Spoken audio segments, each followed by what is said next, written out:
अक्सर स्टूडेंट भटक जाते हैं जब उन्हें ये पता लगता है कि सचिन तेंदुलकर ग्रेजुएट नहीं है, Salman Khan college drop out है, अक्षय कुमार ने भी पढ़ाई अधूरी ही छोड़ दी। दोस्तों, उन्होंने कॉलेज या स्कूल जरूर छोड़ा, लेकिन उन्होंने पढ़ना या सीखना बिल्कुल नहीं छोड़ा। अगर आप में से कोई भी ये सोचता है कि हम पढ़ाई नहीं करेंगे तो क्या होगा, इतना ज्यादा पढ़ लिख कर क्या करेंगे, तो इस वीडियो को लास्ट तक जरूर देखना, क्योंकि इस वीडियो में आपको पता चल जाएगा कि अगर कोई व्यक्ति अनपढ़ हो, जिसके पास शिक्षा न हो, तो वह किस मुसीबत में फंस सकता है, कैसे वह अपने ही जीवन को बर्बाद कर देता है। जब गौतम बुद्ध से ये सवाल किया गया कि शिक्षा न होने से क्या होता है, तब गौतम बुद्ध ने अपने शिष्यों को एक बहुत ही अच्छी कहानी सुनाई। एक लकड़हारा जंगल में पेड़ काटकर उसे कोयला बनाकर बेचता था और उसी से उसका जीवन चलता था। एक दिन उसी जंगल में एक राजा शिकार करने के लिए आया, किंतु वह रास्ता भटक गया था। रास्ता खोजते खोजते उसे बहुत जोरों की भूख और प्यास लगने लगी। कुछ और चलने पर उस राजा को एक लकड़हारा दिखाई दिया। राजा ने कहा, भाई, मुझे बहुत भूख और प्यास लगी हुई है, मैं यहाँ शिकार करने आया था, कुछ खाने और पीने को मुझे मिल जाएगा?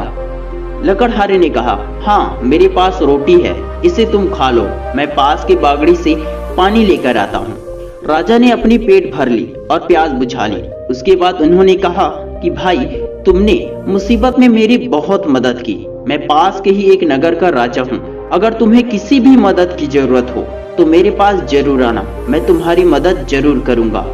लकड़ी काटते काटते वह जंगल समाप्त हो गया और वह लकड़हारा सोच में पड़ गया कि अब मेरी जीविका कैसे चलेगी।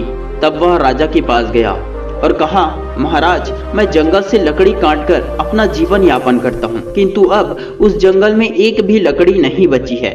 महाराज ने उसे पहचान लिया था कि ये वही लकड़हारा है जिसने मेरी मदद की थी। महाराज ने कहा कि तुम्हारे समस्या का समाधान अवश्य किया जाएगा। राजा ने अपने राज्य का एक छोटा सा जंगल जिसमें चंदन के वृक्ष थे, वह जंगल उस लकड़हारे के नाम कर दिया। बहुत वक्त बीत जाने के बाद राजा को उस लकड़हारे की याद आई और उसने सोचा कि वह अब बहुत बड़ा व्यापारी बन चुका होगा और उसने बड़े बड़े महल बना लिए होंगे। चलो उससे मिल कर आता हूँ। राजा ने वहां जाकर देखा तो वहां पूरा मैदान बन चुका था, सिर्फ कुछ ही चंदन की लकड़ी बची हुई थी। वहीं सिर पकड़कर लकड़हारा बैठा हुआ था। लकड़हारे ने राजा को प्रणाम किया। फिर राजा ने कहा, सारे चंदन के वृक्ष कहाँ गए? उसने जवाब दिया, मैंने सभी को काट कर उसे कोयला बनाकर बेच दिया। राजा का सर चकरा गया, ये तुमने क्या किया? चंदन की लकड़ी को कोयला बना दिया? लकड़हारे ने कहा, जी महाराज, ये चंदन का वृक्ष क्या होता है मुझे नहीं पता, मेरे पास ये कुछ ही पेड़ है, इसके बाद क्या करूंगा यही सोच रहा हूँ। राजा ने कहा, मूर्ख हो तुम, अब इसे कोयला मत बनाना, इसे काट कर बाजार में बेच कर आना। उसने ऐसा ही किया। पहले दिन एक छोटी सी चंदन की लकड़ी ले गया और एक दुकानदार से पूछा, भैया, इस चंदन की लकड़ी की क्या कीमत दोगे? दुकानदार को लगा यह मूर्ख है, इसलिए उसने कहा 1 रुपया। लकड़हारे ने आश्चर्य से कहा, 1 रुपये?